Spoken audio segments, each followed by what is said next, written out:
حسین حویلی کی وہ حسین رنگوں سے جگمگاتی ہوئی دلہن کس کے لیے مرکز نگاہ نہیں تھی؟ شاندار ڈیزائنر سے تیار کیا ہوا شاندار عروسی لباس اس پر اتنا جچ رہا تھا کہ وہ خود کو نہ جانے کتنی دیر آئینے میں دیکھتی رہی اور پھر مسکراتی ہوئے پلکوں کو جھکا لیا۔ بیوٹیشن نے ایک نظر اس کے حسین و جمیل چہرے کو دیکھنے کے بعد مسکرا کر کہہ دیا، آپ بہت خوبصورت لگ رہے ہیں، بالکل سنہری پریوں کی طرح۔ اور اس کے چہرے پر ایک گلال اتر آیا۔ اس نے پلٹ کر ایک بار پھر خود کو آئینے میں دیکھا تھا۔ وہ یقیناً جھوٹ نہیں بول رہی تھی۔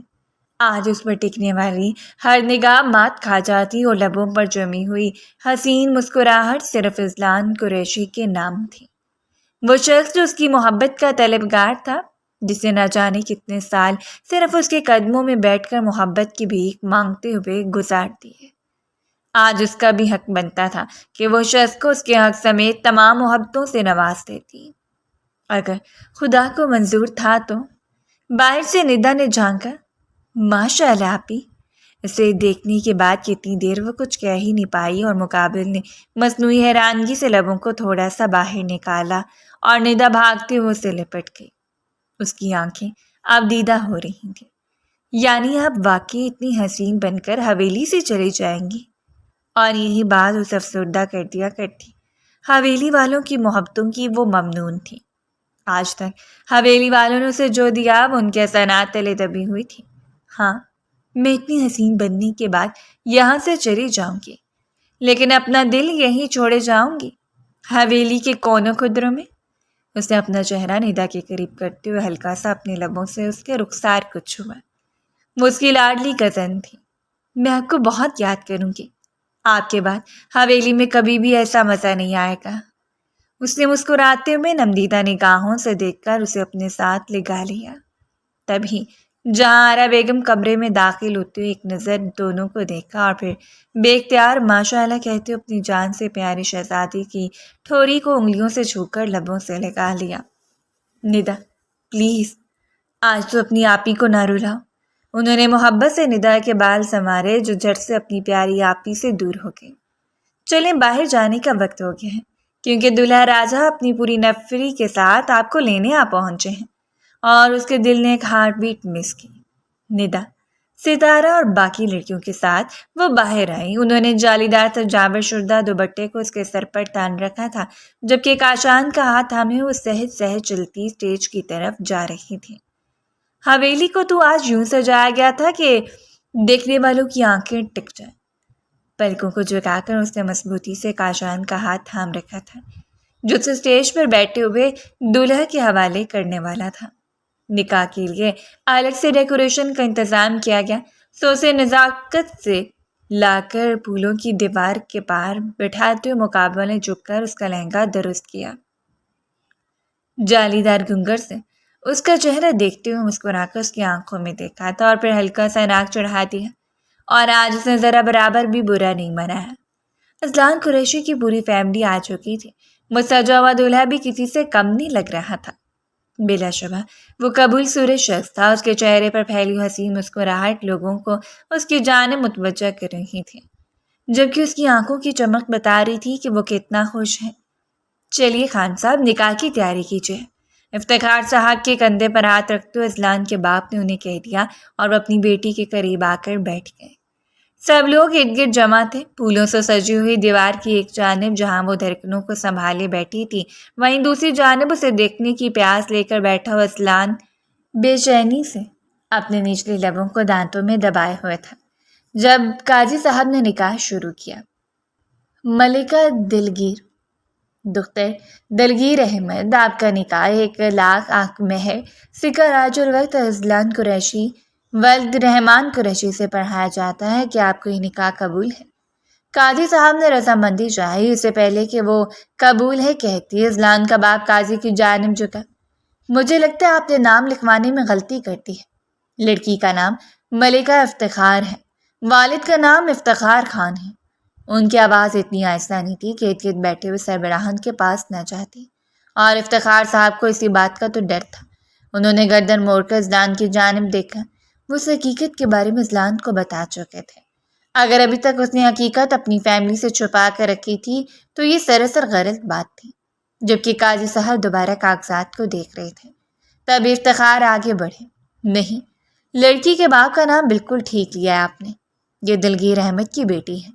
اپنے دل پر پتھر رکھتے انہیں اپنی جان سے پیاری بیٹی کے بارے میں ایسا کہنا پڑا جیسے آج تک انہوں نے یہ نہیں کہا تھا کہ وہ ان کی بیٹی نہیں ہے۔ یقیناً وہ ان کی بیٹی تھی، اس کی پرورش افتخار خان کے ہاتھوں میں ہوئی تھی۔ ندرت اور جہانہ بیگم نے اس کے مزاج کو اپنے ہاتھوں سے سنوارا تھا، تو پھر بھلا کیسے ممکن تھا کہ ان کی بیٹی نہ ہوئی؟ کیا مطلب؟ یہ میں کیا سن رہا ہوں؟ کیا یہ لڑکی کسی اور کی بیٹی ہے؟ کیا یہ حویلی والوں کی اولاد نہیں ہے؟ رحمان قریشی اچھا خاصا بھڑکتے ہوئے 2 قدم دور ہوئے، جبکہ اذلان بے بسی سے انہیں دیکھتا رہا۔ افتخار خان نے آگے بڑھتے ہوئے انہیں تسلی دینا چاہے تھے۔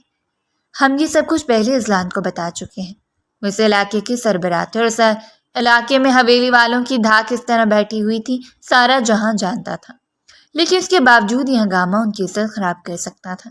ہرگز نہیں، میں یہ بات کبھی بھی برداشت نہیں کر سکتا کہ ایک لاوارث لڑکی میرے بیٹے کی دلہن بنے، یا قریشی خاندان کی بہو۔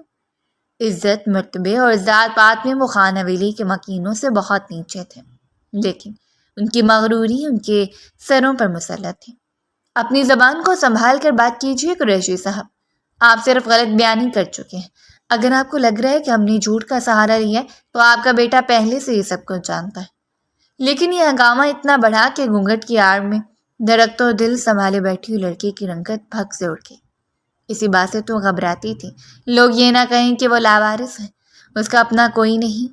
حویلی والے اس کے اپنے تھے، وہ انہیں اپنا ہی مانتی تھی۔ بڑی امید سے سر اٹھا کر اذلان کو دیکھ رہی تھی۔ سربراہان تو آپس میں گتھم گتھا ہو گیا، اور وہ جو اپنے کچھ مہمانوں کو اٹینڈ کرنے کے لیے باہر گیا تھا، ہنگامے کی بڑھتی ہوئی آوازوں کی وجہ سے اسے بھی یہاں آنا پڑا۔ جبکہ آگے کا منظر دیکھ کر وہ کچھ لمحوں کے لیے ساکت ہوئے۔ اب پتہ نہیں کس نسل، برادری اور اوقات کی لڑکی کو ہمارے پلے باندھنا چاہتے ہیں، ہم ایسا برداشت نہیں کریں گے۔ وہ لڑکی جس کا حویلی میں کوئی حصہ نہیں، وہ ہمارے گلے باندھی جا رہی ہیں۔ آوازیں بلند ہوتی جا رہی تھیں اور ہر جملہ گویا اس کی عزت نفس پر تیر بن کر اتر رہا تھا۔ اذلان کے باپ نے آگے بڑھتے اس کا بازو پکڑ لیا۔ چلو اٹھو، میں کسی ایسے خاندان میں تمہاری شادی نہیں کروں گا۔ اس نے ذرا سی مزاحمت کرنی چاہی۔ بابا میری بات تو سن لیں، میں سب کچھ جانتا ہوں۔ لیکن اپنے باپ کی گردن موڑ کے اس نے خود کو امید سے دیکھتی ہوئی لڑکی کی جانب دیکھا۔ صرف اپنے بابا کے کہنے پر وہ نہ جانے کس طرح خود پر ضبط کیے کھڑا تھا، صرف اور صرف اذلان کی وجہ سے کہ وہ ہر صورت اسے اپنائے گا، کیونکہ اس کی محبت کا سب سے بڑا دعوے دار تھا۔ لیکن اسے اپنے باپ کے پیچھے اٹھتا دیکھ کر امید کا سارا محل زمین بوس ہو گیا۔ ارے یہ لڑکی اتنی اچھی ہوتی تو حویلی سے باہر کیوں نکالتے؟ یہ افتخار کی حقیقی بیٹی نہیں ہے تو افتخار سے اپنے بیٹے کے لیے چن لیتا۔ حویلی کی سب سے حسین اور نفیس مزاج لڑکی اپنے آپ کو کوستے بس روتی رہ گئی۔ آئی ہوئی بارات واپس چلی گئی۔ جاتے جاتے اس کے کردار پر نہ جانے کتنا کیچڑ اچھال کر گئے، وہ سوچ بھی نہیں سکتی تھی کہ مقدر اس کے منہ پر یوں زوردار تماچا دے مارے گا۔ ایک سکتہ تھا، ایک خاموشی، لوگوں کی نظریں، سرگوشیاں۔ حویلی والوں کے بارے میں طرح طرح کی باتیں کی جا رہی تھیں، اور تبھی افتخار صاحب نے آگے بڑھتے اسے اپنے ساتھ لکھا لیا۔ وہ جو سبد کیے بیٹھی تھی پھوٹ پھوٹ کر پڑی، اس کے ہاتھوں کی مخروطی انگلیوں کی لرزش واضح کر رہی تھی کہ اس کے دل پر کس طرح دکھ کا پہاڑ ٹوٹا ہے۔ آج تک اس حویلی سے کسی کی بارات واپس نہیں لوٹی۔ وہاں موجود ہر شخص جانتا تھا کہ لوٹی ہوئے بارات کے بعد وہ ساری دن کسی دہلیز سے لگ کر بیٹھ جائے گی۔ اب کوئی دوبارہ اسے بیانی کے لیے دروازے تک نہیں آئے گا۔ بڑی امید سے انہوں نے گردن گھما کر اپنے بیٹے کی طرف دیکھا، جو ان کی نظروں کا مفہوم سمجھتے ہوئے بے اختیار 2 قدم پیچھے ہٹا۔ قاضی صاحب نکاح شروع کیجیے۔ اس بار دلہے کا نام کاشان افتخار ہے۔ ان کا خود ساختہ فیصلہ وہاں موجود نہ جانے کتنے دلوں پر بجلی بن کر گرا۔ آج سے پہلے حویلی میں کسی بھی نے اسے اس نظر سے نہیں دیکھا کہ وہ حویلی کی بیٹی نہیں ہے۔ کسی کو کاشان کبھی اس کے لیے نظر ہی نہیں آیا۔ وہ ہمیشہ سے کاشان سے چھوٹی تھی، اسے لالا کہا کرتی۔ آج وہی شخص اس کی زندگی کا ہمسفر بننے جا رہا تھا۔ اس نے انکار کے لیے لب کھولے، لیکن اس کے باپ کی حالت پہلی ایسی تھی کہ وہ اگر انکار کرتا تو نہ جانے کیا سے کیا ہو جاتا۔ افتخار صاحب نے جہارا بیگم کو اشارہ کیا اور انہوں نے آگے بڑھ کر اس نازک سی لڑکی کو سمیٹ لیا۔ اگر کوئی فیصلہ بابا تمہارے لیے کر رہے ہیں تو یقیناً بہتر ہوگا میری جان۔ وہ خود بھی اس کی حالت پر آپ دیتا تھی۔ بس چند لمحوں کا کھیل تھا، دولہا بدل گیا۔ اذلان کی جگہ اب کاشان بیٹھا تھا، جبکہ وہ تو یوں بیٹھی تھی جیسے مرنے کے قریب ہو۔ سانسیں حلق میں جمع ہو گئی، ایک آنسو بھی آنکھ سے ٹوٹ کر نہیں گرا۔ قاضی صاحب نے نکاح شروع کیا، اسے لگا تھا ایک بار پھر وہ شخص انکار کر دے گا، وہ ہر طرف سے ٹکرا دی جائے گی، صرف لاوارث ہونے کی حیثیت سے، لیکن وہ اقرار کر رہا تھا۔ اپنے کامتے ہوئے ہاتھوں سے اس نے نکاح نامے پر دستخط کرتے ہوئے اپنا سب کچھ اس شخص کے حوالے کر دیا جو اس کے لیے صرف لالا کی حیثیت رکھتا تھا، جس کی وہ بے پناہ عزت کیا کرتے۔ وہ بھی اسی طرح چپ چاپ بیٹھا تھا، اس پر بھی گویا یہ رشتہ مسلط کر دیا گیا۔ جہارا بیگم نے اسے اشارہ کیا اور مرمرے قدم اٹھا کر اس کی جانب بڑھا۔ آگے بڑھ کر اسے بازوؤں سے تھام کر کھڑا کرتے نہ جانے کس دل سے وہ اس کا گھونگھٹ الٹ رہا تھا۔ بھلا وہ کہاں عادی تھی اس کی اتنی قربتوں کی؟ وہ اگر گھر میں موجود ہوتا تو اس کی جان چلی جاتی، اور یہاں وہ شخص اس کے قریب کھڑے ہو کر اس کا چہرہ دیکھ رہا تھا۔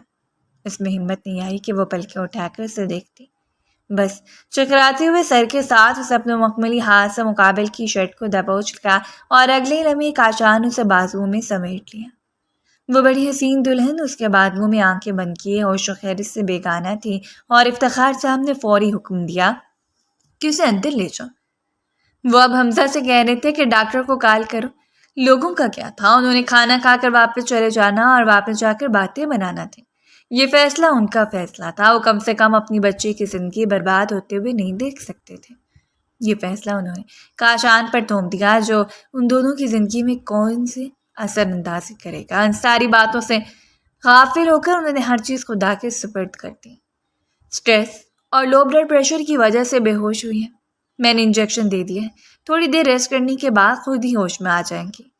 ڈاکٹر عارفہ نے اس کا کمپلیٹ چیک اپ کرنے کے بعد باہر آ کر اطمینان کی خبر دی تو سب کو چین آیا۔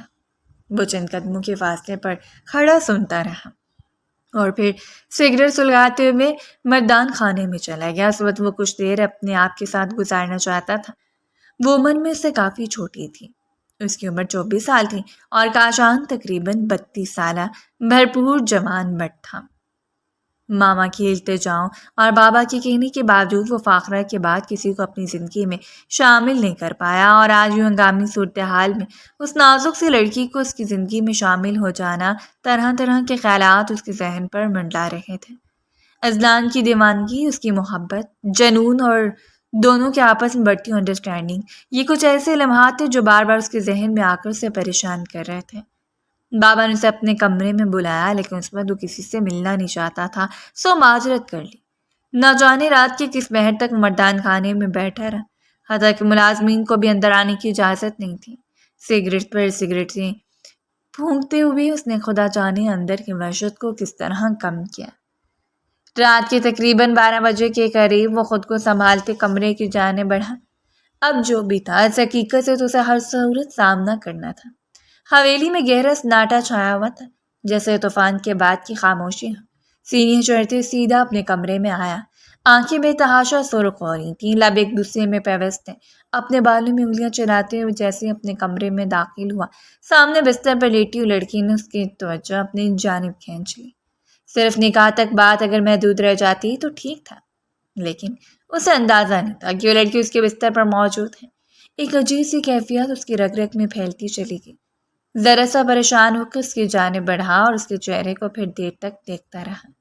وہ دوا کی زیر اثر سو رہی تھی، بھاری جولی اور جوڑے کی قید سے آزاد ہو گئی، تاہم لباس ابھی تک وہی پہنا ہوا تھا۔ شاید چینج کرنے والے نے مناسب نہیں سمجھا اس کے لباس کو ہاتھ لگانا، وہ بھی اس کی مرضی کے خلاف۔ بکھرے ہوئے بال جو ایک کندھے پر الجھے ہوئے تھے، سرخ و سفید رنگا جس میں اب سرخیاں گلی ہوئی تھیں، وہ حسین لگ رہی تھی۔ اس کے سر پر کھڑا بڑی باریک مینی سے اس کے چہرے کا جائزہ لے رہا تھا۔ یہ تو طے تھا کہ آج سے پہلے اس نے کبھی اسے اس نظر سے نہیں دیکھا۔ آج اس کی بیوی تھی، جائز حق سے اس کے کمرے میں موجود تھی، اور دل کی دھڑکن کچھ عجیب سی ہو رہی تھی۔ اپنی نظروں کا رخ پھیرتے ہوئے سامنے صوفے پر جا بیٹھا، ٹانگ پر ٹانگ چڑھاتے ہوئے ایک بار پھر اس نے سگریٹ سلگا لی۔ سر درد سے پھٹ رہا تھا، یہ ایک نیا اضافہ کتنا جان لیوا ثابت ہوتا، اسے اس بات کا تو اندیشہ تھا لیکن ابھی اسے خود کو قائل کرنا تھا، اس معصوم سی لڑکی کے جذبات کو نہ رونتے ہوئے اس کی زندگی میں شامل ہونے کی سگریٹ سے اٹھتا ہوا دھواں ہوا میں تحلیل ہو رہا تھا، جبکہ اس کی نظریں ایک لمحے کے لیے بھی مقابل کے چہرے سے نہیں ہٹے۔ سگریٹ سلگ کر ختم ہو گیا تو اسے بجھانے کے بعد اسے اپنی کیفیت کا احساس ہوا۔ سر جھٹک کر آنکھیں بند کرنے سے پہلے اس نے خود کو خفت زدہ پایا تھا۔ اگر کوئی اور وقت ہوتا تو حویلی کا یہ خوبرو شہزادہ بلش کر رہا ہوتا تو یقیناً اس کی واٹ لگ جاتی۔ اگلی صبح کچھ پرسکون سے بیدار ہوئی۔ دوا کے بعد شاید لمبی نیند لینے کی وجہ سے سٹریس کافی حد تک زائل ہو چکا تھا۔ گردن گھماتے اس نے ارد گرد کا منظر دیکھا اور پھر اپنی حالت پر غور کیا۔ کل کا سارا منظر اس کے ذہن کی سکرین پر چلنے لگا اور ایک بار پھر افسردگی اس کی رگ رگ میں سما گئی۔ اپنی مخروطی انگلیوں سے اپنے بالوں کو سلجھاتے ہوئے اسے شخص کا خیال آیا جو کل اس کے ساتھ منسوب کر دیا گیا تھا، اسی لیے گردن موڑ کر بیڈ کی دوسری سمت دیکھا۔ وہ کمرے میں نہیں تھا۔ وہ بے اختیار اپنے سینے پر ہاتھ رکھتے اٹھی، لیکن وہ کہیں بھی نہیں تھا۔ سکون کی سانس خارج کرتے ہوئے بیڈ سے نیچے اتر آئی۔ فریش ہونے کے بعد اس نے لباس تبدیل کیا۔ جو سامان کل پیکنگ کے بعد اس کے سسرال جانے والا تھا آج اس شخص کے کمرے میں منتقل ہو گیا۔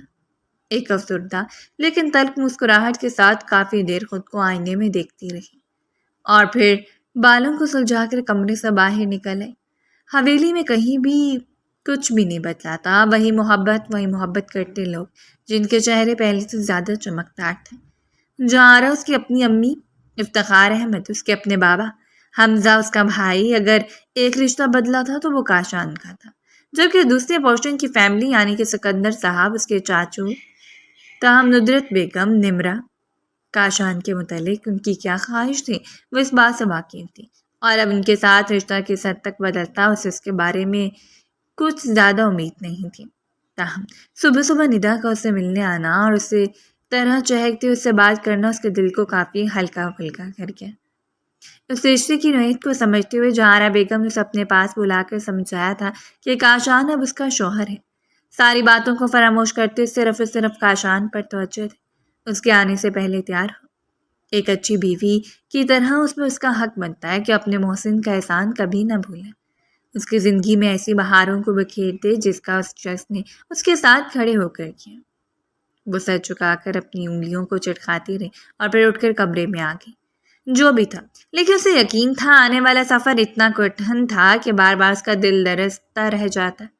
وہ جان بوجھ کر سب کی منع کرنے کے باوجود آفس آ گیا۔ اسے صرف سکون چاہیے تھا۔ کام کا بوجھ بھی زیادہ تھا اور آج ہارون گروپ آف انڈسٹری کے مالک ہارون یزدانی کے ساتھ اس کی ایک ضروری میٹنگ بھی تھی۔ ابھی میٹنگ کی تیاری میں مصروف تھا جب باہر سے اسے آ کر اطلاع دی گئی کہ اسلان قریشی سے ملاقات کرنے کے لیے آیا ہے۔ ایک لمحے کے لیے وہ تھم گیا۔ اس میں تو کم سے کم اس شخص کا چہرہ نہیں دیکھنا چاہتا تھا، لیکن ملاقات کے علاوہ کوئی چارہ نہیں تھا، اس لیے اس نے اسلان کو اندر آنے کا حکم دے دیا۔ اور کچھ ہی دیر کے بعد وہ سنجیدہ مزاج اور سرخ رنگت کے ساتھ آفس میں داخل ہوا۔ بغیر اجازت اس کے سامنے ٹکتے ہوئے وہ آنکھیں پھاڑے اس کا چہرہ دیکھتا رہا، جبکہ مقابل بڑے نرم انداز کے ساتھ ٹانگ پر ٹانگ چڑھائے اپنی گہری نظروں سے اس کا جائزہ لے رہا تھا۔ ویسے قریشی صاحب، آپ کو اس وقت یہاں نہیں آنا چاہیے تھا۔ مظاہر مسکراتی اس نے اسلان کو ایک لمحے کے لیے اپنی اوقات دکھانا چاہی، لیکن کونیاں کرسی پر ٹکاتی انگلیاں ایک دوسرے پہ بس کر کے اس نے چہرے کو تھوڑا سا آگے جھکا لیا۔ ملکہ کیسی ہے؟ اس کے سوال پر مقابل کے تاثرات سخت ہوئے، اس کے چہرے کے نقوش ننگے، لیکن اسلان باز نہیں آیا۔ وہ کل سے مجھ سے بات نہیں کرے، اس کا نمبر بھی آف ہے۔ ایک ہی رات میں تم اس پہ پابندیاں لگانے لگے، یہ تو غلط بات ہوئی خان صاحب۔ اس کے اندر کون سا لاوا ابل رہا تھا کاشان اس وقت بخوبی سمجھ سکتا تھا۔ میرے آفس میں میرے سامنے بیٹھ کر تم میری بیوی کے بارے میں سوال کرے، تمہاری جرات مندی کو داد دینا پڑے گی۔ اس کے انداز میں ابھی تک فرق نہیں آیا تھا، نہ ہی اس نے کوئی غیر معمولی رد عمل دیا، جبکہ اسلان اٹھتے ہوئے میز پر ہاتھ مار کر اسے اپنی جانب متوجہ کر گیا۔ مت بھولو کہ تمہاری نئی نویلی بیوی میری منگیتر رہی ہے اور ہم ایک دوسرے سے محبت کرتے ہیں۔ لمحے کے لیے لبوں کا کونا کھینچ کر مسکرایا۔ مان لیا وہ تمہاری منگیتر بھی رہی ہے، تمہاری محبت بھی، لیکن اب وہ کاشان خان کی ہے۔ اگر تم اسے ذرا بھی جانتے ہو تو اس بات کا تمہیں اندازہ ہوگا کہ کاشان اپنی چیزوں کے لیے کتنا پوسیسو ہے۔ اسے لگا تھا یہاں آنے کے بعد کاشان سے صاف کہہ دے گا کہ اس نکاح کے لیے رضامند نہیں ہے، یہ رشتہ زبردستی مسلط کیا گیا تھا، اس لیے جواز ہی پیدا نہیں ہوتا کہ کاشان اس پہ اس قدر رضامند ہوتا۔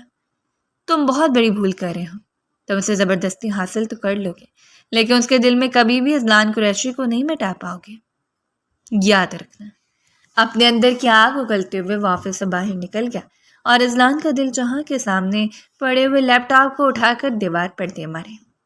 غصے سے بھڑکتی ہوئی رنگت کو زائل کرنے کے لیے اس نے لمحے بھر کے لیے اپنے ماتھے پر ہاتھ ٹکا کر خود کو پرسکون کرنا چاہا، لیکن سکون ابھی تک ممکن نہیں تھا۔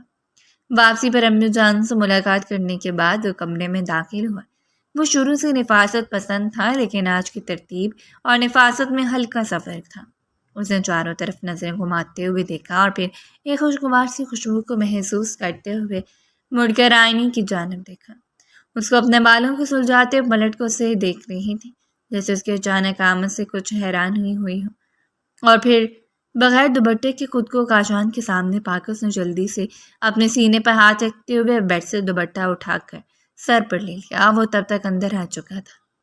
السلام علیکم، اس نے عادت کے مطابق سلام کیا اور ملکہ نے زیر لب جواب دوہرا دیا۔ وہ دونوں ایک دوسرے کے آمنے سامنے کھڑے تھے لیکن دونوں میں سے کوئی بھی بات نہیں کر پا رہا تھا۔ اس کے حسین چہرے کو دیکھتے ہوئے کاشان بڑی باریک بینی سے اس کا جائزہ لے رہا تھا۔ ہلکے گلابی رنگ کے کامدار سوٹ میں دلکش لگ رہی تھی۔ شاید اس نے امی جان کے حکم پر خود کو تھوڑا سا تیار کر لیا، ورنہ آج سے پہلے تو ہمیشہ سادہ ہلگی میں رہا کرتی۔ چہرے کے دونوں اطراف میں بڑی ہوئی لٹوں میں کرل ڈالا گیا تھا، جبکہ بالوں کی چٹکیاں بنا کر ایک کندھے پر ڈالی ہوئی تھی۔ اپنے لبوں کو کچلتے ہوئے جیسے کاشان کی نسوں سے فرار کا کوئی راستہ تلاش کر رہی تھی، اور اس کی بے چینی کو محسوس کرتے کاشان نے آہستگی سے اس سے پوچھا، اب کیسی طبیعت ہے تمہاری؟ اس نے لہجے کو بے حد نرم رکھا ہوا تھا، ویسے ہی جیسے پہلے اس سے بات کیا کرتا ہے، جبکہ ایک نظر کاشان کو دیکھنے کے بعد وہ پلکیں جھکا کے میں ٹھیک ہوں لالا جی، اس نے جلد بازی میں کہہ دیا تھا، عادت کے مطابق، لیکن پھر اپنی زبان کو دانتوں تلے دبا کے اسے اپنی آنکھوں کو بڑا کرتے ہوئے دیکھا، جو کہ اسے لب ہلکا سا مسکرایا۔ لالا، اپنے بھروموں کو اچکاتے ہوئے جیسے تصحیح کرنے کی کوشش کر رہا تھا۔ نہیں، وہ ہسبینڈ جی۔ نہ جانے کہ اس لمحے نہ چاہتے ہوئے اسے دیکھتا رہ گیا۔ وہ اسے حد سے زیادہ معصوم لگی، سرخ چہرے کی رنگت کے ساتھ جو بری طرح گڑبڑا رہی تھیں، اور کاشان نے آگے بڑھ کر اپنی انگلی سے ہلکا سا اس کے لبوں کو چھوا۔ آج کے بعد ریموو کر دو لالا، کیونکہ لالا کو ہسبینڈ سے بدل دیا گیا ہے، جبکہ اس کے لمس پر گھبرا کر 2 قدم دور ہوتے مزید سرخ ہو گئی۔ صرف اسے چھیڑنے کی غرض سے کاشان نے اپنے دونوں ہاتھ اپنی پشت پر باندھ دیے۔ چلو اب اگر ہسبینڈ جی کہہ دیا ہے تو وائی فائی والے فرائض بھی پورے کر دو۔ اسے اس وقت اپنے کمرے موجود ہونے پر کفت ہو رہی تھی، وہ اس کے آنے سے پہلے چلی کیوں نہیں گئی، جو اب اس پر طوفان لا رہا تھا۔ جی، اس نے سمجھا تھا یا نہیں، لیکن بڑی آنکھوں مکمل نہ سمجھی تھی۔ کوٹ کے بٹن اتارو، اسے ایک نئی مصیبت میں گرفتار کر رہا تھا۔ وہ ہونک بنے کھڑی رہی، جبکہ کاشان اس کے ملائم سے ہاتھوں کو تھامتے ہوئے اپنے سینے پر رکھا۔ بٹن اتارو؟ میرے خیال میں شوہر جب تک تھک ہار کر آتے ہیں تو بیوی ایسے ہی کرتی ہیں۔ وہ صرف اس کے اندر سے ڈر و خوف کو زائل کر کے اسے احساس دلانا چاہتا تھا کہ یہ رشتہ اس پر کوئی زبردستی مسلط نہیں کیا گیا، لیکن سامنے کھڑی لڑکی کی انگلیاں تھر تھر کانپ رہی تھیں۔ آنکھوں میں نہ جانے کیوں نمی بڑھنے لگی، جو کہ وہ جو باریک بینی سے اس کے تاثرات کا جائزہ لے رہا تھا جی بھر کا بدمزہ ہوا۔ دور کہیں ہوا کے دوش پر سوار آواز نے اسے ایک بار پھر اپنی جانب متوجہ کیا۔ کیا یہ تمہارے حق میں بہتر ہے کہ وہ لڑکی جو مجھ سے محبت کرتی ہے وہ تمہاری بیوی بن کر رہے؟ یہ رشتہ صرف ایک پابندی ہے۔ ایک لمحے میں اس کا دل دھڑکنا چھوڑ گیا، اس کے تاثرات سخت ہو گئے اور دوسرے پل میں اس کے ہاتھوں کو جھٹکتے ہوئے دور ہو گیا۔ تم کمرے سے جاؤ، میں تھوڑی دیر فریش ہونا چاہتا ہوں۔ اور وہ تو بوتل کی جن کی طرح یوں غائب ہوئی کہ پیچھے پلٹ کر ہی نہیں دیکھا۔ اپنے بالوں کو انگلیوں میں دبوچتے ہوئے کچھ دیر صوفے پر ٹک کر اپنا سر گرا گیا۔ یہ وہ کیا سوچ رہا تھا؟ وہ سب کچھ جو اسے سوچنا نہیں تھا۔ ٹھیک ہے، وہ اذلان سے منسوب تھی، وہ دونوں ایک یونیورسٹی میں پڑھتے تھے۔ اذلان اس سے محبت کرتا تھا، اور جیسے اس کا رشتہ لایا گیا تب بھی یہی موقف تھا کہ اذلان اس سے محبت کرتا ہے، لیکن منگنی کے بعد وہ خوش تھی، مطمئن، یعنی وہ بھی اس سے محبت کرنے لگی تھی۔ ایسے میں کیا وہ تیسرا بن کے ان کے رشتے کو نکلنے کی کوشش کر رہا تھا؟ 100 طرح کے سوالات تھے اور ہر سوال میں ایک نئی اذیت پھیلی ہوئی تھی۔ لیکن اب اس سے ان معاملات کو سلجھا کر زندگی کی جانب قدم بڑھانے تھے. سوسا جھٹکتے ہوئے فریش ہونے چلا گیا. اس نے اذلان کے سارے نمبر ڈیلیٹ کر دیے تھے. نہ ہی اس شخص کے پاس اس نے پلٹ کر جانا تھا اور نہ ہی اب سے کوئی رابطہ رکھنا چاہتی تھی. وہ ایک بدنما ماضی تھا جو وہیں ضائع ہو گیا. کھانا کھانے کے بعد کمرے میں آئی لیکن کاشان ابھی تک مردان خانے میں تھا. کچھ مہمان آئے ہوئے تھے جب اچانک اس کے نمبر پر انجان نمبر سے کال آئی. وہ اسی وقت فریش ہو کر سونے کے لیے آئی تھی. ڈھیلے ڈھالے شرٹ ٹراؤزر میں دلکش لگ رہی تھی. اس نے موبائل اٹھایا. کچھ دیر اسکرین کو دیکھنے کے بعد اس نے کال اٹینڈ کر کے موبائل کان سے لگایا ہی تھا جبکہ دوسری جانب سے آنے والی آواز پر اس نے سانسوں کو روک لیا. یہ آواز وہ لاکھوں میں پہچان سکتی تھی. یہ وہی تو تھا، وہی جو سیاہ داغ کی طرح اس کے ذہن پر چھایا ہوا تھا. خدا کا واسطہ ہے تم کو اور ڈسکنیکٹ نہیں کرو گی پلیز؟ صرف ایک بار میری بات تو سن لو. اذلان اس کی منت کر رہا تھا، ویسے ہی جیسے محبت کرنے کے لیے اس کی منت کیا کرتا. میں تمہاری کوئی بات نہیں سننا چاہتی اذلان قریشی، اور آج کے بعد میرے نمبر پر رابطہ کرنے کی کوشش بھی مت کرنا. دان پیچ کر غراتے اس نے کہہ دیا. لیکن اذلان کی منتیں عروج پر تھیں. صرف ایک بار، اگر تم ایک بار بات کر لو گے تو پھر کبھی تم سے رابطہ نہیں کروں گا. اور مجبوراً سے اذلان کی بات سننا پڑی. تم جانتی ہو میں تم سے محبت کرتا ہوں، اس نے بے قرار ہو کر کہا. اس سے آگے کی بات کرو، میں یہ گھٹیا لفظ تمہاری زبان سے سننا ہی نہیں چاہتی. کسی گالی کی طرح لگتا ہے یہ مجھے. اس کی تلخی عروج پر تھی. کیا تم اس کے ساتھ زندگی گزارنا چاہتی ہو جو تم میں انٹرسٹڈ ہی نہیں ہے؟ اس نے دوسری چال چلی.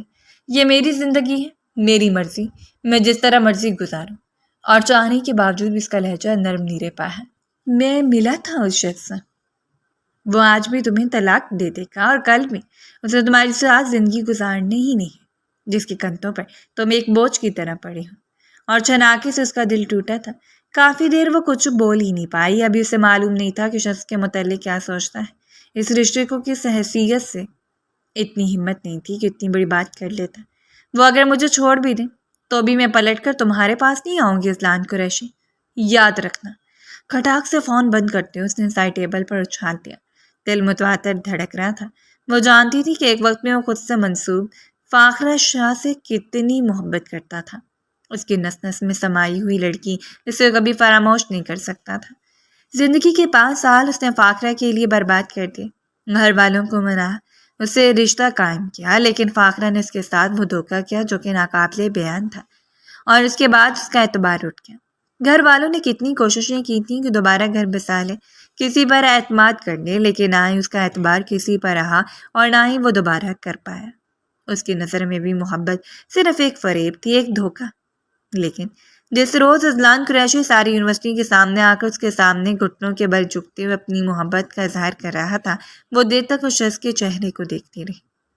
میرے پیچھے چھوڑ دو اذلان قریشی، میں جانتی ہوں کہ بابا اس رشتے کے لیے کبھی نہیں مانیں گے. اس نے صاف انکار کر دیا تھا.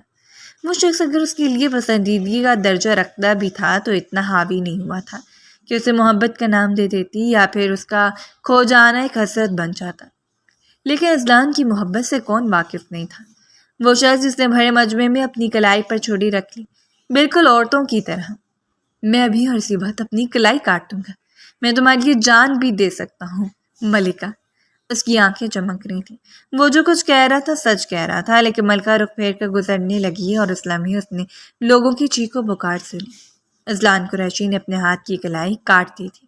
سرخ سیال کسی بھوار کی مانندہ اڑتا جا رہا تھا اور پہلی بار اس قدر گھبرائی کہ اس نے بے ساختہ اپنے کانوں پر ہاتھ رکھ کر اپنی چیخ کو گلے میں دبا لیا. وہ اتنی سنگ دل ہرگز نہیں ہو سکتی تھی کہ کسی کی جان لے لے، اور اذلان قریشی اس کے لیے جان بھی دے سکتا تھا. پھر وہ اس کے دروازے پر آیا اپنے باپ کو لے کر. ایک بار نہیں 10 بار، اور ہر بار اس کا یہی موقف تھا. وہ صرف ملکہ کو چاہتا ہے، ملکہ کو اپنانا چاہتا ہے. جس دن بابا نے اسے اس کی رضامندی طلب کی اس روز اس نے بھی چپ چاپ اقرار کر لیا. زندگی میں کسی نہ کسی کو تو اپنا ہم سفر بنانا تھا، تو پھر اس شخص کو کیوں نہیں جو اس کے لیے دیوانگی میں مشہور تھا. یوں اذلان قریشی کے نام سے وہ منسوب ہو گئی اور یہ لگتا تھا جیسے وہ شخص اسے آسمان کی وسعتوں پر بٹھا دے گا. وہ جو خود کو محبت کا بادشاہ کہا کرتا تھا، اور ملکہ صرف اس کی تھی، اس کی اپنی ملکہ جیسے محبت کا دعویٰ کرنے کے لیے اسے کسی خاص دن کی ضرورت نہیں پڑتی. ہر روز سورج نکلنے سے پہلے وہ اپنی محبت کا اقرار کرتا، ہر شام ہر سورج ڈھلنے کے بعد وہ بے دھڑک کہہ دیتا، میں صرف تمہارا ہوں۔ ملکہ کو بھی یقین تھا اگر اتنی محبتوں کا دعویٰ کرتا ہے تو کوئی ایک دعویٰ تو سچا ہوگا، لیکن اس روز جس طرح وہ اسے بے یارو مددگار چھوڑ کر اٹھ کر اپنے باپ کے پیچھے چل پڑا، اسے یقین ہو گیا تھا وہ محبت نہیں تھی، بس وہی خواہش تھی، کیونکہ محبت کبھی کسی خوف کو نہیں مانتی۔ کیا ہوتا اگر سب کے سامنے سینہ تان کر کہہ دیتا کہ ملکہ کی ذات، نسل، سب کچھ ازلان قریشی سے منسوب ہے، وہ اس کی ہے سو اسے اس کے نام سے جانا جائے، لیکن جو ایک بار چھوڑ سکتا ہے اسے دوسری بار نہ چھوڑنے کی امید کرنا سراسر بے وقوفی ہے، اور کم سے کم اب وہ دوبارہ ہی بے وقوفی نہیں کرنا چاہتی تھی۔ نہ جانے کتنی دیر وہ اسی کے متعلق سوچتی رہی۔ اگر کاشان اسے چھوڑنا بھی چاہتے تھے تو انہیں کم سے کم ازلان کو یہ بات نہیں کرنی چاہیے تھی، وہ اس کی بیوی تھی، اس سے عزت بنا کر رکھتا، لیکن کوئی نہیں جانتا تھا کہ ان دونوں کے درمیان کون سی بدگمانی پھیلائی جا رہی ہے، کون سا ایسا کھیل کھیلا جا رہا ہے جو دونوں کے جڑوں کو ہلا کر رکھ دے گا۔ وہ ایک بار پھر کمرے میں داخل ہوا تو اس اپنے بیڈ پر قبضہ جمائے سو رہی تھی۔ عجیب قبضہ مافیا تھی یہ لڑکی، جس طرح پاؤں پھیلا کر آرام کر رہی تھی، لگ رہا تھا کہ اپنے شوہر کے لیے ساری زندگی سے صوفے کا انتخاب کرے گی، لیکن آج نہیں۔ کل اس کی کمر جتنی اکڑ گئی اتنا ہی کافی تھا۔ اس کے دل کے چہرے کو دیکھنے کے بعد اس نے بمشکل اس سے نظروں کو چرایا اور پھر اس کے قریب لیٹ گیا۔ نہ جانے کیوں دل میں ایک عجیب سا خیال سر اٹھانے لگا، اور اسی خیال کے زیر اثر اس نے ہاتھ بڑھا کر اس کے چہرے پر پھیلی لٹوں کو کان کے پیچھے اڑس دیا۔ اس نے ایسا کبھی نہیں سوچا تھا وہ اتنا جلدی اس لڑکی کے ساتھ رشتے کی خواہش کرنے کا طلبگار بن جائے گا، لیکن نہ جانے کیوں نکاح کی کشش اس لڑکی کی جانب کھینچ رہی تھی۔ نہ چاہتے ہوئے بھی اس کی جانب متوجہ ہوتا، لیکن جب بھی اس کے قریب آنے کی کوشش کرتے ایک وسوسہ پھیل جاتا، اسے یوں لگتا ہے ارد سے ازلان کی محبت کا کھول چھایا ہوا ہے۔ یہ بس بدگمانی تھی، ایسے ہی تو بدگمانیاں ہوا کرتی ہیں۔ ازلان قریشی کے دل پر کون سا سانپ لوٹ رہے تھے صرف وہی جانتا تھا۔ ایک سنہری چڑیا کو اس نے پھنسا کر اپنے ہاتھوں میں قید کرنا چاہا۔ خان حویلی کے مکینوں کے پاس اتنی دولت تھی کہ اپنی منہ بولی بیٹی پر جتنی چاہے رقم اڑاتے تھے، اور ساتھ ہی ساتھ یہ بات بھی تھی کہ وہ لڑکی اسے پسند بھی تھی۔ اس کے ماں باپ نے دونوں طرف سے اس کا نقصان کر دیا، جس کا ازالہ ساری زندگی ممکن نہیں تھا، لیکن کوشش کرنے میں کیا حرج ہے، اور وہ یہ کوشش ساری زندگی ترک نہیں کر سکتا تھا۔ اگلے 2-3 دنوں تک وہ کوئی ضروری کاموں میں اس طرح الجھا رہا کہ نہ اسے گھر کا خیال رہا اور نہ ہی کسی بات کا، لیکن اس روز ازلان کو دوبارہ اپنے آفس میں دیکھ کر شدید آگ بگولا ہو گیا۔ مجھے لگا آپ نے کچھ سوچ رکھا ہوگا خان صاحب، میں بات کو زیادہ طویل کرنا بھی آپ کے حق میں نقصان دہ۔ اپنی بوجھ پر ہاتھ باندھے وہ بڑی تیز نظروں سے کاشان خان کو دیکھ رہا تھا، جبکہ کاشان آگ بگولا ہو کر اس کی جانب بڑھا، اور اس سے پہلے کہ اس کے گریبان میں ہاتھ ڈالتا، ازلان قریشی کے الفاظ اسے وہیں ساکت کر کے، آپ کو اس بات کا اندازہ تو نہیں ہوگا کہ آپ کی بیوی کا بھی مجھ سے رابطہ ہے۔ حالانکہ اس نے نہ ہی پھر کسی ازلان کو میسج کا جواب دیا اور نہ ہی کسی کال کو ریسیو کیا، لیکن جس طرح وہ پورے دھڑلے سے بات بنا رہا تھا، اس نے مقابل کو چونک جانے پر مجبور کر دیا، اور ازلان قریشی کو بھی لگا تیرے نشانے پر جا کر لگا، اس لیے بات کو تھوڑا مزید بڑھاوا دے دیا۔ تمہاری بیوی رو رو کر بلک بلک کر مجھ سے فریاد کرتی ہے کہ تم سے جان چھڑوانا چاہتی ہے، اسے تمہیں کوئی دلچسپی ہی نہیں، لیکن تم ہو کہ اس پر مسلط ہوئے جا رہے ہو۔ بس اس سے زیادہ تو کسی کی سن ہی نہیں سکتا تھا، اور نہ ہی آج سے پہلے اس نے اتنی باتوں کو برداشت کیا۔ ازلان کے چہرے پر پے در پہ مکے رسید کرنے کے بعد اس نے گریبان سے پکڑ کر اسے اپنی جانب کھینچ لیا تھا۔ خبردار، اگر آج کے بعد میرے یا میری بیوی کی اٹکیٹ منڈلانے کی کوشش کی تو مجھ سے برا کوئی نہیں ہوگا۔ تمہارے پہلی بار میرے سامنے آنا شاید تمہارا نصیب تھا، لیکن دوسری بار میرے سامنے آنا بے وقوفی، اور بے وقوفی کی کاشان خان کے سامنے کوئی گنجائش نہیں ہے۔ اسے صرف چھوڑا نہیں تھا، گارڈ کے حوالے کرتے انہیں تاکید کر دی کہ اس شخص کو اتنے مار دینی چاہیے کہ اس کے گھر والے دوبارہ سے اس سڑک پر بھیجنے سے پہلے بھی کسی زخمی کتے کی طرح باندھ کر رکھیں، تاکہ وہ لوگوں کی زندگیوں میں منہ مار کر نجاست زدہ نہ کر دیں۔ نکاح کے بعد وہ چاہنے کے باوجود سے سخت رویہ نہیں رکھ پایا۔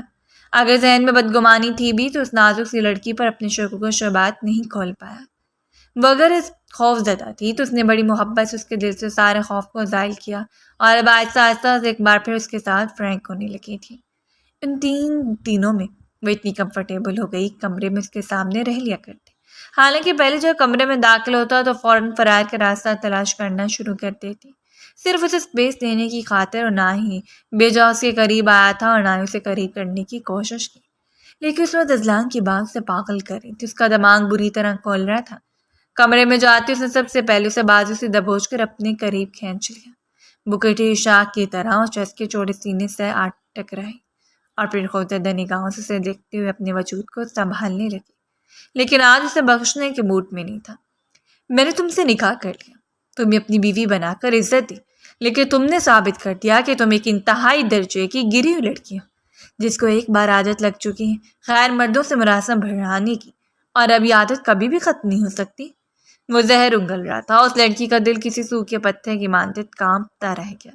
وہ شخص ایسا تو نہیں تھا، وہ تو انتہا کا خوش مزاج تھا جو صرف محبت کرنا جانتا تھا، اور اتنے دنوں میں اسے یہ یقین ہو چکا تھا کہ اس کی قسمت کا انتخاب بہترین ہے۔ اب تو وہ آہستہ آہستہ اس کی جانب کھینچنے لگی تھی۔ یہ آپ کیا کہہ رہے ہیں؟ ایسا کچھ بھی نہیں۔ آپ میرے بارے میں ایسا سوچتے ہیں؟ بمشکل اپنے آنسو پر قابو پاتے اس نے پوچھ لیا، جبکہ اس کے دونوں ہاتھوں کو پشت پر باندھ کر وہ اسے جھٹکے سے قریب کرتا گیا۔ اس کی لبوں میں ہلکا سا جھکتے پیچھے ہٹا۔ یعنی میں تمہیں تمہارے حق سے نہیں نواز رہا؟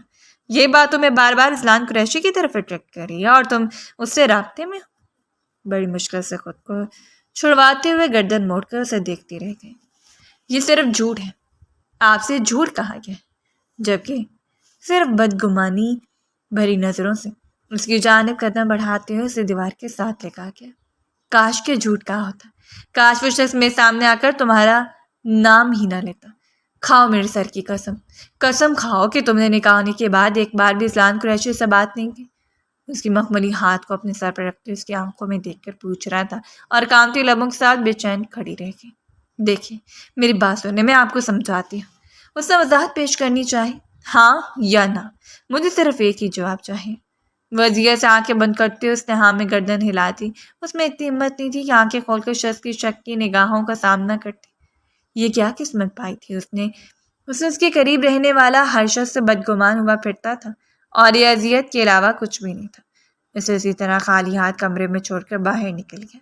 وہ شام تک اس کا انتظار کرتی رہی، وہ نہیں لوٹا۔ بے چین ہو کر پوری حویلی میں چکر کاٹتی پھرتی رہی، وہ نہیں لوٹا۔ اس نے 2 بار سے کال کرنے کی کوشش کی، لیکن اس کی کسی بات کا بھی جواب نہیں دیا گیا، نہ ہی کسی میسج کا۔ اس نے ہزاروں قسمیں کھا کر بتایا تھا وہ اسے بات کرنے کا طلبگار ہے، لیکن اس نے اذلان سے کوئی رابطہ نہیں رکھا۔ لیکن اپنے اندر کی بدگمانی اور زہر کو ختم کرنے کے لیے وہ حویلی سے دور چلا جانا چاہتا تھا۔ اگر وہ پاس رہتا تو یقیناً اس لڑکی کے ساتھ کوئی گری ہوئی حرکت کرتا یا پھر اسے نقصان پہنچا دیتا، اور ایسا ہرگز نہیں چاہتا تھا۔ اسے بچپن سے عورتوں کی عزت کرنے کی تربیت دی گئی، اور نکاح کا رشتہ کوئی مذاق نہیں تھا کہ جیسے جب دل چاہے بنا لیا، جیسے جب دل چاہے توڑ دیا۔ اس روز حویلی سے نکل کر اپنے سارے نمبر آف کرتے ہوئے سیدھا فارم ہاؤس آیا۔ اسے کچھ دن آرام کی ضرورت تھی، وہ کچھ دن آرام سے گزارنا چاہتا تھا، جو کہ دوسری جانب جلی پیر کی بلی کی طرح وہ پوری رات اس کا انتظار کرتی رہی، لیکن نہ ہی اس نے آنا تھا اور نہ ہی وہ پلٹ کر آیا۔ رہ رہ کر اسے اذلان قریشی سے نفرت محسوس ہو رہی تھی۔ خدا کرے تم مر جاؤ اذلان، خدا کرے تم مر جاؤ، تم نے میری زندگی برباد کر دی، میری زندگی میں زہر گھول دیا، کبھی نہ بھلا ہو تمہارا۔ بربراتی مسلسل سے بددعاؤں سے نواز رہی تھی، یہ جانے بغیر کہ آج گارڈ نے اس کی اچھی خاصی دھلائی کرنے کے بعد اس کی ایک ٹانگ بھی توڑ دی۔ سر پر بھی زخم آیا، مار کی وجہ سے پوری ہڈیوں میں درد تھا۔ گارڈ نے اسے ہدایت کے مطابق قریشیوں کے گھر پہنچاتے تاکید بھی کر دی کہ وہ آج کے بعد خان مکینیوں کے ارد گرد اگر نظر بھی آیا تو پھر اپنی جان سے ہاتھوں بیٹھے گا، اور یہ تو طے تھا کہ دوبارہ نہ ہی اس لڑکی کو مڑ کر دیکھنے والا تھا، اور کاشان خان کو تو شاید زندگی بھر نہیں، کیونکہ جان کسی پیاری نہیں ہوتی۔ 2 دن گزر گئے، اور 2 دن اس نے کس طرح گزارے تھے صرف وہی جانتی نہیں۔ ہر لمحہ اذیت کی طرح اس کے وجود میں اترتا چلا جا رہا تھا۔ وہ تیسرا روز تھا، فجر کے بعد دعا مانگتے ہوئے بس روئی جا رہی تھی۔ دل میں گھٹن سی بھر گئی، نہ اس کے متعلق وہ حویلی میں کسی کو پوچھ سکتی تھی، کیونکہ ہر پوچھنے والے نے یہی جواب دینا تھا کہ تمہارا شوہر ہے، اس کے آنے جانے کا تمہیں معلوم ہونا چاہیے، اور ویسے بھی ان باتوں کا تذکرہ کر کے دوبارہ امی اور بابا کو پریشان نہیں کر سکتے تھے۔ لیکن وہ شخص کہاں جا کر گم ہو گیا، یہ بات بھی اسے اذیت زدہ کر رہے تھے۔ بلا کر اس دوپہر جب جہارا بیگم نے اسے ڈانٹا کہ وہ ٹھیک سے کھانا نہیں کھا رہی اور نہ ہی اپنا خیال رکھ رہی ہے، تو اپنے چہرے پر ہاتھ رکھ کر پھوٹ پھوٹ کر رو پڑی اور بے اختیار اٹھ کر اس کے قریب آتے انہوں نے اسے اپنے ساتھ لکھا لیا۔ کیا بات ہے میری جان، مجھے بتا۔ ان کی اپنی جان حلق تک آ گئی۔ کوئی بات ہے؟ اپنی اماں کو بتا، میرے ساتھ شیئر کرو۔ وہ محبت سے اس کے دونوں ہاتھوں کو تھامے پوچھ رہی تھی اور روتے ہوئے اس نے اپنے دل کی بھراس کو ہلکا کرنا چاہا۔ امی، مجھے لگتا ہے کہ میں کاشان کے قابل نہیں ہوں۔ میں کبھی بھی انہیں خوشی نہیں دے سکتی جو ان کا حق بنتا ہے۔ آنسوؤں کے درمیان اس نے اقرار کر لیا تھا اور جہارا بیگم ہلکا سا مسکراتے اسے دیکھتی رہ گئی۔ یہ سب کچھ تمہیں کاشان نے کہا؟ انہوں نے ایک بار پھر اپنا سوال دہرایا تھا اور اس نے فوراً نفی میں سر ہلا دیا۔ نہیں، وہ مجھ سے ایسا کچھ نہیں کہہ سکتے۔ اور اس لمحے جہارا بیگم کو اندازہ ہوا تھا کہ کتنا غلط سوچ رہی ہے۔ اگر وہ تمہیں ایسا کچھ نہیں کہہ سکتا تو پھر یہ بدگمانی ہے، اور بدگمانی گناہ ہوتا ہے۔ لیکن روتے اس نے سر اٹھا کر اس کے شفیق چہرہ دیکھا۔ امی، مجھے لگتا ہے کہ اسلام سے رابطے میں وہ ان سے ملاقات کرتا ہے، انہیں میرے حوالے سے بدگمان کر رہا ہے۔ اور اس بار جہارا بیگم کو یہ معاملہ کچھ زیادہ ہی سنگین لگا۔ تمہیں کس نے کہا؟ انہوں نے پوچھ لیا اور اسے ساری بات ان کے سامنے رکھ دی۔ وہ میرا بیٹا ہے، وہ اس حد تک جانے کا نہیں سوچ سکتا کہ تمہیں خود سے دور کر دے۔ اگر اسے دور کرنا ہوتا تو کبھی بھی نکاح نہ کرتا۔ اور یہ بات شک کی، بدگمانی کی، تو یقین رکھو اگر تم سے دور ہوا ہر رابطہ ختم کر کے تو صرف خود کو وقت دینے کے لیے، تو بس اس کا انتظار کرو، خود کو سنوارو، خود کو اس کی محبت کے قابل بنا۔ وہ نہ ہی زیادہ عرصہ تم سے دور رہ سکتا ہے اور نہ ہی بدگمان رہ سکتا ہے۔ میری جان، میں نے اس کی کبھی بھی ایسی تربیت نہیں کی۔ اور جہارا بیگم کے ساتھ کچھ دیر بات کرنے کے بعد اس کا دل ہلکا ہو گیا۔ اب اس نے معمول بنا لیا تھا خود کو ہر وقت شخص کے لیے تیار کرتے ہوئے اپنی آنکھوں کو راستے پر بچھا دینا۔ کبھی کسی سے راہ سے وہ آتے ہوئے اسے دکھائی دے تو بے ساختہ سے لپٹ جائے۔ اس روز پورا ہفتہ فارم ہاؤس میں گزارنے کے بعد وہ ویکینڈ پر گھر آ ہی گیا۔ نیچے حویلی میں تو گویا کوئی چہل پہل ہو گئی۔ ملازمہ نے کمرے سے جھانک کر اسے دیکھا تھا۔ باجی، آپ کے سیاں آ گئے ہیں۔ وہ چھوٹی سی لڑکی چہکتی ہوئی اسے بتا رہی تھی اور اسے لگا اس کا دل بے تحاشا دھڑک رہے۔ ہاتھوں کی پسلیاں پسینے سے بھیگنے لگیں۔ ٹھیک ہے، اس نے بے آواز کہا اور ملازمہ پلٹ گئی۔ بلا کر وہ آ گیا اس کے بے قرار دل کو قرار بخشنے کے لیے۔ کم سے کم سامنے کھڑی ہو کر پوچھ تو سکتی تھی کہ اس کا قصور کیا ہے، کیوں وہ شخص نگاہیں پھیر کر چلا گیا۔ لیکن کافی دیر گزرنے کے بعد یہ کمرے میں نہیں آیا تو اسے ذرا سا جھونک کر دیکھنا پڑا۔ وہ سامنے سیڑھیاں چڑھتا اوپر آ رہا تھا۔ اچھا خاصا شرمندہ ہو کر پیچھے ہو گئی۔ وہ پہلے سے زیادہ ڈیشنگ لگ رہا تھا۔ اطمینان زدہ چہرہ، چمکتی ہوئی آنکھیں۔ جو ہی کمرے میں داخل ہوا خود پر سے اختیار کھوتے ہوئے آگے بڑھی اور آنسوؤں کے درمیان خود کو اس کے سینے میں چھپا لیا۔ وہ وہیں کھڑا اس کے انداز دیکھتا رہ گیا۔ آج تک جس کا نام لینے سے بھی گھبراتی تھی، آج خود کو اس کے بازو میں بخش رہی تھی۔ آپ بہت برے ہیں اسمت جی، کم سے کم آپ بتا کر جا سکتے تھے، مجھ سے بات کر لیتے۔ میں آپ کو کبھی بھی معاف نہیں کروں گی۔ آپ نہیں جانتے کہ میری جان حلق میں اٹک گئی تھی۔ وہ بار بار بےتابی ظاہر کرتے ہوئے اسے سمیٹ رہی تھی اور مبہم سے مسکراتے ہوئے اس کے پشت کو تھام کیا۔ اس لمحے سے اپنی بے اختیاری کا احساس ہوا۔ جلدی سے بھربھرا کے پیچھے ہٹ گئی، لیکن مقابل کی گرفت سے اتنی سختی کہ پیچھے ایک انچ بھی نہیں ہل پائی۔ میں نے تم سے کہا تھا کہ میں خود کو تھوڑا سا وقت دینے جا رہا ہوں تاکہ سارے غلط سوچے میرے ذہن سے محو ہو جائیں۔ اگر میں تمہارے پاس رہتا تو شاید ہم دونوں کے درمیان لڑائی اور بدگمانی بڑھتی چلی جاتی۔ جبکہ اسے الگ ہوتے سر اٹھا کر اس کا چہرہ دیکھتے بامشکل اپنے آنسو پر ضبط کیے کھڑی تھی۔ میں قسم کھاتی ہوں میں نے کبھی بھی اس شخص سے غلط بات نہیں کی، نہ ہی وہ میری محبت تھا۔ محبت و انتخاب میں فرق ہوتا ہے، جیسے میں آپ کا انتخاب ہوں یا آپ کے لیے انتخاب ہوں، لیکن محبت تو نہیں ہونا۔ یہ شکوہ تھا یا جو بھی، لیکن وہ کچھ دیر اس کا چہرہ دیکھتا رہا، پھر اس کی ٹھوڑی انگلی سے تھام کر اپنے قریب کر لیا۔ اور کس نے کہا کہ تم کبھی محبت کا درجہ حاصل نہیں کر سکتی؟ وہ جھکا تو سرگوشانہ لہجے میں بولا اور ذرا سا سمٹ کے گردن چکا کے۔ مجھے پتہ ہے میں آپ کے لیے محبت نہیں بن سکتی۔ اس کے بہت قریب کھڑی اس کے دل سے چھیڑخانی کر رہی تھی۔ اتنے دنوں سے دور رہنے کے بعد سے اندازہ ہو گیا کہ کم سے کم نکاح کے بعد اسے دور نہیں رہ سکتا۔ یا رہی بات بدگمانیوں کی، شکوک و شبہات کی، تو یہ سب کرنے کے بعد وہ صرف اور صرف اپنے درمیان دوریاں پیدا کر رہا ہے۔ وہ کچھ وقت خود کو دینا چاہتا تھا اس حقیقت کو تسلیم کرنے کے لیے، اسی لیے اس نے ہر ایک سے رابطہ منقطع کر لیا۔ جی نہیں، میں تم سے محبت کر سکتا ہوں۔